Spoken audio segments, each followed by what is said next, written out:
Train, created by Owen Dennis, initially started as a single animated miniseries for Cartoon Network back in 2019, before being picked up for continuation as an anthology series, with each new season focusing on a new character navigating their personal issues and traumas to be resolved through trials provided by the titular Endless Train. Its second season, titled Cracked Reflection, is about a queer teenager who has to escape their society's law enforcement, who wants them dead simply because of who they are and their determination to reach the freedom to be themselves in safety. And I do believe Infinity Train Cracked Reflection does reflect, oh my god, all of the general experiences of queer youth, while also providing a cathartic story that is separate from that. So today I want to explain the merits of that particular season. Light spoilers for season 1 and heavy spoilers for season 2. Infinity Train as a whole has my strong recommendation.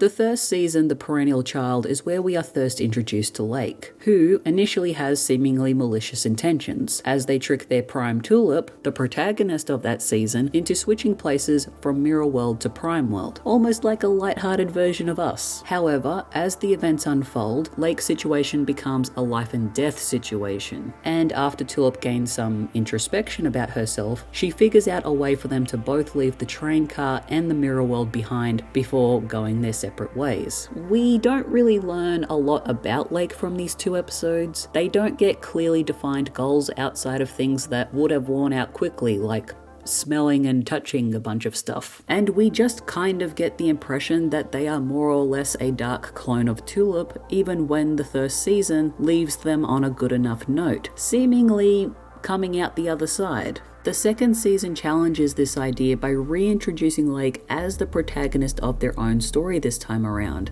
disposing of their Tulip garb and putting together their own look, clarifying that they probably never were Tulip in any capacity outside of their shared resemblance. And by the new aesthetic of this character, the implication in terms of the visual storytelling is that they are transmasculine. Technically speaking, Lake's queer identity is done so allegorically, but really Lake is only symbolic for a queer teen in the same way Spider-Man is an allegory for a teenage boy. It's doing the metaphor while also literally doing the thing. To unpack this, the character is not human, but humanoid enough to the point where they may as well be human, and the queerness is not confirmed in the dialogue, but instead shown through visual cues. It is up to interpretation, but with not much room for any other arrangement. It would seem that the creators tried to make the queerness of the character undeniable, even if they couldn't have it confirmed. The show don't tell method, if you will. Lake is also shown to potentially be attracted to both boys and girls throughout their story, possibly developing feelings for their new friend Jessie over time, and being quite bashful when a group of mermaids compliments them. So there's definitely a bi reading of the character too. I don't like queer rep being presented as metaphorically or implied, because I know that censorship is the only reason any queerness is shown that way, or at least most of the time. So despite any limitations put on the people making the show, I do appreciate how far they went in depicting Lake. Lake was assigned to live as female, specifically as Tulip, at some point in their life. We don't learn much about how the Mirror World society works. Infinity Train in general is pretty light on its world building in order to focus on the personal developments of the characters. But I kind of saw Tulip as a tomboy, and I wondered if the Barry authorities, also known as the Flex, learned about Lake's transmasculinity and specifically assigned them to Tulip as a compromise, only for that to not be the right fit for them, and the trouble being who they really are is illegal in their world, because of the authorities' prerogative to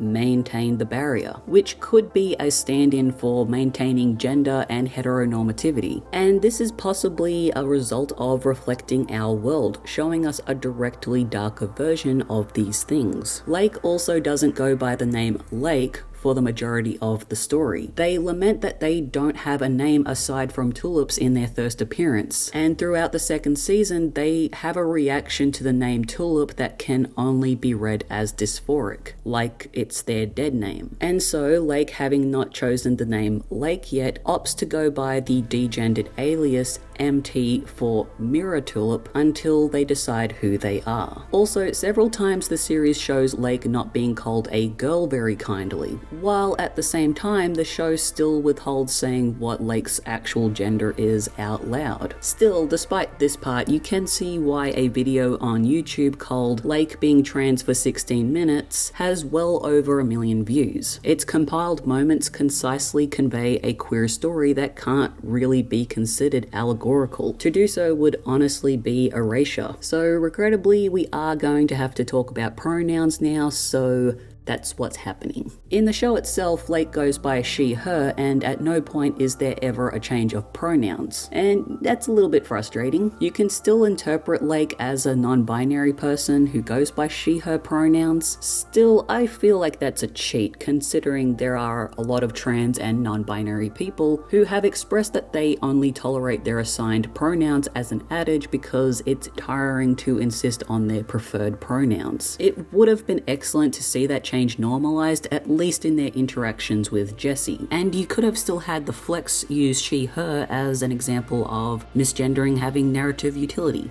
While I will say that Lake being trans and or non-binary is undeniable, that's not the same as confirmed to me, I think. And when I watched the show, I felt that it totally could have been possible to change Lake's pronouns to they, them organically, and that for me would have been enough to confirm that Lake was not meant to be cis. A recent example is Jim in Our Flag Means Death, who is only ever referred to with they, them pronouns after getting outed. There is a conversation on Twitter involving the creator Owen Dennis, essentially talking about media comprehension. On the one hand, he likes things to be up to interpretation and for people to get their own meaning out of a thing. I like interpreting media too, and because of this admission, I can say Lake's pronouns are actually they, them now and he, him later, while saying I have the creator's full permission to do so. But Dennis also agrees with a Twitter commenter about how identity is represented in pop culture. Don't just confirm it on Twitter, put it in the actual story and be direct about it. Dennis in turn then brings up a problem that this can cause in some situations. Even if you are in charge of the actual show, the owners with the money you need to pay you ultimately control certain characters and ideas. And even after all the abiding, companies will still be very disrespectful to you afterwards. Owen then goes on to ask the question, is the risk worth it considering the consequences? It should be noted that Infinity Train has since been cancelled after only 4 seasons for reasons that I'm not fully aware of all the nuances of. If you know more, put it in the comments. But whatever the reasons were, it should be noted that the season it ended on was about 2 guys that many fans interpreted as gay, or at least bisexual. That, along with the fact that the show was dark to begin with and became darker, developing into a show more aimed at older teens, seems to be the main contributor to why it had the plug pulled on it. Something I don't get about Western entertainment is the lack of a middle ground between media aimed at toddlers that teach reading and counting and drugs and sex dramas for adults. This is why a lot of us get into anime when we're teenagers, because there's nothing else worth watching at that time. Yet American entertainment just refuses to make anything worthwhile to cover this demographic, and when they do, it's cancelled. So despite the fact that Infinity Train doesn't have confirmed queer representation, I can see that Dennis and his team did take a lot of creative risks with the show and paid the ultimate price for it. And considering the revelations that Disney purposely cuts queer content from its projects, I wouldn't be surprised if this is just an industry-wide problem in general when it comes to the owners and not the creators of intellectual properties. And this could also explain why Lake doesn't change their pronouns in the show. Also, in that same thread with Dennis, it is worth considering the benefits of something being interpretive for people living in countries where their own identities are illegal.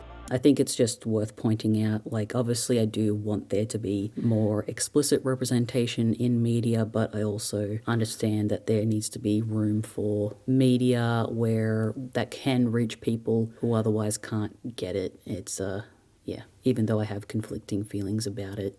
Despite any frustrations I have with Cracked Reflections' shortcomings, I do appreciate that, to my knowledge, Dennis hasn't retroactively confirmed any of the characters to be queer, and for being a creator who doesn't fix the representation in his show on Twitter. It is what it is, and he seems to be genuinely happy for people to take the show however they want, including a queer one. Death of the author, Correct Reflection should be claimed as a queer narrative and Lake a queer character, because they are, despite any faults I have pointed out so far.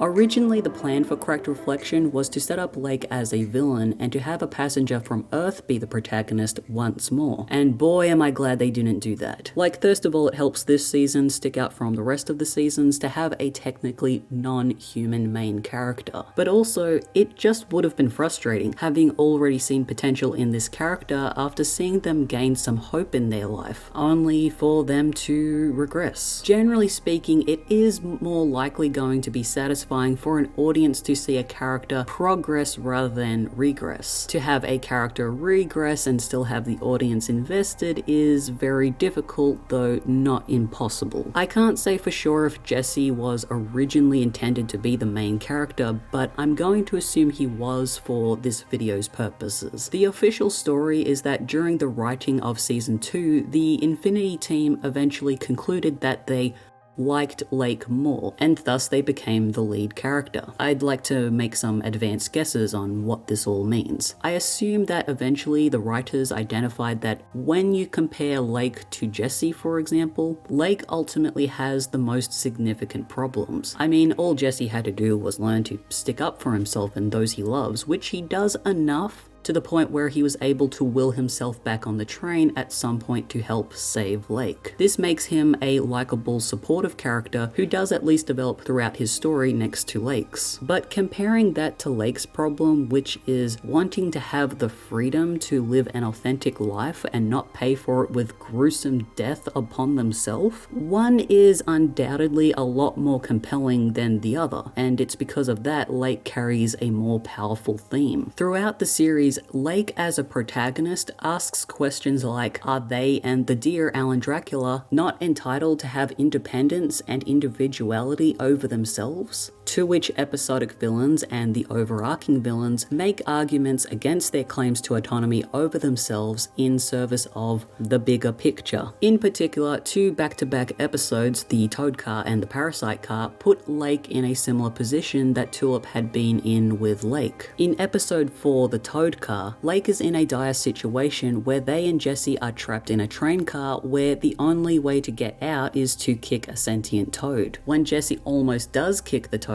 his number goes up, which lowers passengers' chances of getting off the train. So Lake almost kicks the toad instead, but refrains when Jesse judges them for it. After all, the unnamed toad is a living and intelligent creature just like they are, who doesn't want to be kicked. And while the tone around this character is goofy, this creature is in a role where they are to be tormented for people's convenience with no benefit for himself, just like Lake was. And just like how Lake switched back to Crime World by trusting Tulip, it's only when the Toad decides to cooperate with the two and Alan Dracula and consent to being kicked that they are able to escape together, very much paralleling Lake's story in the previous season. In a later episode, the Toad reappears one more time and is still being kicked, but is at least profiting from it. So now he gets to benefit from it, and I assume is building a better life for himself. But also he's now renamed himself Terrence, which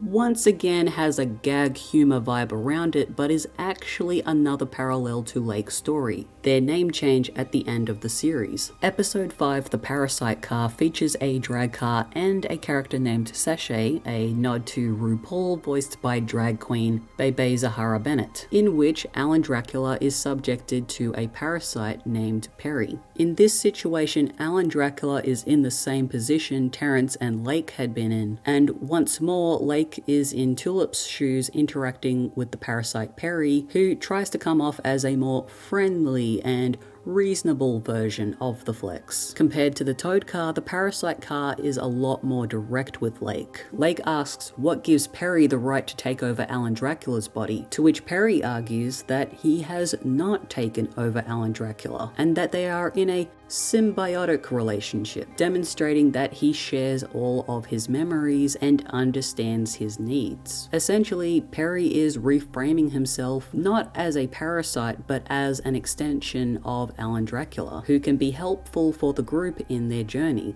The bigger picture. This clearly affects Lake, who ponders about this seemingly harmless arrangement and quite possibly what it means for them. Because when you think about it, Perry represents everything Lake could be if they just embodied everything the Flex believe and do. One could say that the existence of Perry's symbiotic relationship with Alan Dracula argues that Lake was a helpful extension of Tulip, and that their quest for individuality and freedom is actually selfish and counterintuitive. This argument comes back up in the finale of the series a lot more directly when it is voiced by the character 1-1, who wants them to stay on the train to do the emotional labor of the real protagonist despite the risks to their well-being. During the climax of the Parasite car, it becomes evident that the symbiotic relationship between Deer and Parasite is actively harmful to Alan Dracula. While Perry understands Alan Dracula's needs as a Deer, he behaves in disregard for those needs in service of what he wants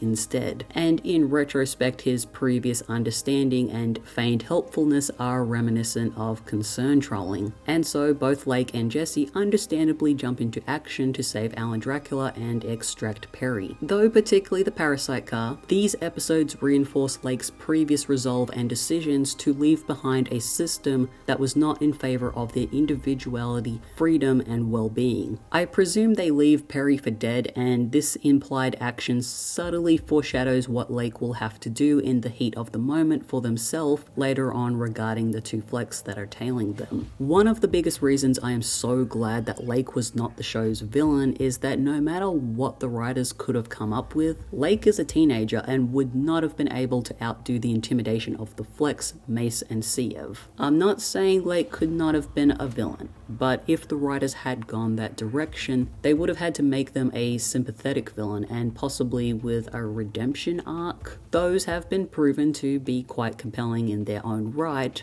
but a bad guy who gets badder can make the investment in a main character's story more nail-biting, and these guys made this story more nail-biting. Mace in particular was voiced by Ben Mendelsohn, and he does an excellent job selling the ruthlessness of the character. Meanwhile, the sound designers engineered the coldness of Mace with a bit of tinny hollowness to him, but not too much because even Lake humanizes him in the wasteland. Siev is the final Fleck at the end of the series and is just as dangerous as Mace in that last episode, but still Mace is the most memorable because of Mendelsohn, in my opinion. And if my last act is to bring you with me, Sliver, I can't imagine a better way to go.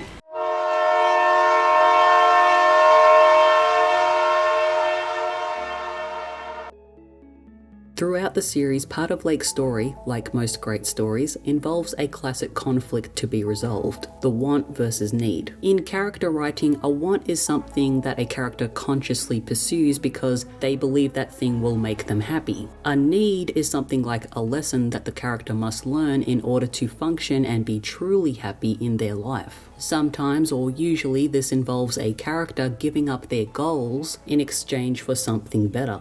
Lake basically understands their need to get away from the Flex, so their short-term goal is survival focused, but they don't have a plan in the long term to achieve this and a quality life. Initially, one of the barriers to this is their belief that they need to do everything alone, but after their encounter with a strangely cosmic deer, who persists in being part of Lake's life in the meantime, opens them up to a new possibility. And so from this point, Lake wants to be with the deer and pursues that consciously. However, despite all the deer's powers, it is not what Lake needs, because at best the deer can only socially be a pet to Lake, and despite being made of metal, Lake is a person, and what they really need is a support network. And this is where Jesse comes in. Jesse's introduction shows him interacting with a deer whom he names Alan Dracula, and his presence creates the conflict that Lake goes through. On one hand, you can say that Jesse having a just as meaningful relationship with the deer poses a threat in Lake's mind to their ties with Alan Dracula, i.e. their want. But I think it's a bit more complicated than that. Lake doesn't trust Jesse because their interpretation of Jesse's interactions with Alan Dracula and themselves is that he is undermining their autonomy. While Lake does need a support network, the concept of one to Lake runs counter to their pro-individual and anti-system stance. This is Lake's internal struggle, stemming from their wound, the experience of being in the mirror world that governed and undermined them their whole life. This is the only quote-unquote support network that Lake has ever known, and now that wants to kill them. And throughout their journey, Lake has to reconcile that what is most beneficial for their individuality is a new support network. And while Jesse eventually becomes the start of this longer-term support network for Lake, he has a bit to go before he can reliably fill in that role at the beginning of the story. Jesse is, after all, on the train for a reason. And when it comes out that he incidentally allowed and even encouraged a group of his friends to basically get away with breaking his little brother's arm and not having a backbone in most situations, as is the case for any personal conflict he gets involved in,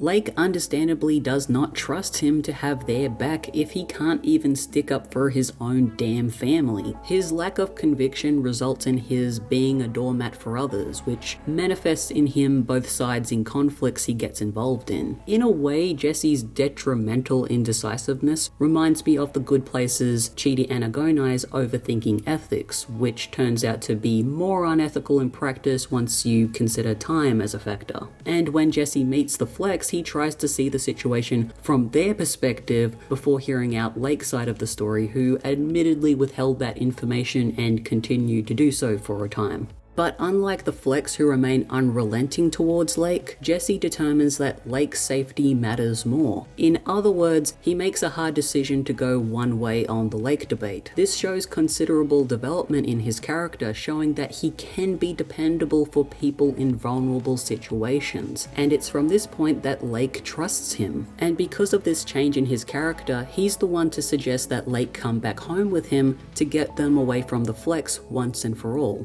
And because of Lake's newfound trust in him, they don't have any doubts about that being the right course of action. When the pair are separated prematurely, Lake realizes that they will need to say goodbye to Alan Dracula at some stage to achieve what they need. And so Lake gives up what they originally wanted and is at peace with this decision, but not out of danger. It's only when Jesse reappears on the train to help Lake that he solidifies his reliability. While Jesse is the reason Lake gets an exit off the train, Lake does have one last fight on the way out, and their way of getting out of it is by calling out to Alan Dracula with the name Jesse gave the deer at the beginning of the story. And it's worth noting that Alan Dracula finishes off this last confrontation with its heat vision, an ability that Jesse discovered about the deer that Lake initially did not believe was the case, that has now come full circle. I'm obviously biased in saying this, but I think Correct Reflection is the best season of Infinity Train so far. I don't want to break down how the other seasons aren't as strong as this, because I honestly think those seasons are excellent in their own ways. And I've also glossed over the second season's grandest moments, just in case my spoiler warning was not ultimately heeded, but also because I mostly think those moments are just better experienced rather than explained. Saying that, I think I have made a fair case for why this season is so satisfying based on its story's strengths. And I think the queer theming is strong despite any censorship that I suspect. And speaking of those themes, I think at the very least for this video's conclusion, I should mention the cherry on top for the series, which was the ending. Once Lake at long last gets off that damn train, they finally pick their name. Throughout the series, series, Lake has had to avoid reflective surfaces due to the real danger they posed, and so it was a really bold choice that Lake names themselves after the first reflective surface they see that they no longer have to run away from. As such, Cracked Reflection ends with Lake